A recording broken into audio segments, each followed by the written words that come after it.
করেছেন। একেবারে প্রথম দিকে একটা প্রাথমিক চাপ বজায় রেখেছিল নর্থ ইস্ট, এটা থেকে গোল পায়নি, গোল এসছে এইটা থেকে। নর্থ ইস্ট যেভাবে আক্রমণের ঢেউ তুলেছিলেন, রেডি ব্ল্যাক ম্যাচের 20 মিনিটে বক্সের মধ্যে থেকে বাঁ পায়ে যে শৃঙ্খলাটা দিয়েছেন দুর্বৃত্তের কাছে,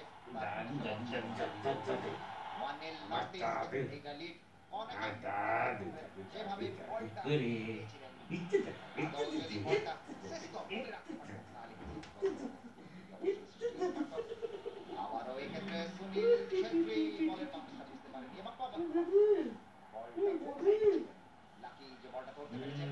এখান থেকে সুনীল ছেত্রী প্রশংসা করবো যেভাবে বলটা বক্সের ভিতরে সিসকো হার্নান্ডেজ বলছিলাম বিনি বিনি বিনি রিজার্ভ বেঞ্চ থেকে এসে গোল করে টিমকে সমতায় ফিরিয়েছিলেন, যেটা কিনা হতেই পারত, পক্ষে যেতে পারত ফলাফলটা, কিন্তু লক্ষ্য রাখুন হরমনজোত সিং খাবরা টেনে চৌকি টেনে ফেলে দিয়েছিলেন মার্সিয়াকে এবং রেফারি পেনাল্টি দেন 4 থেকে।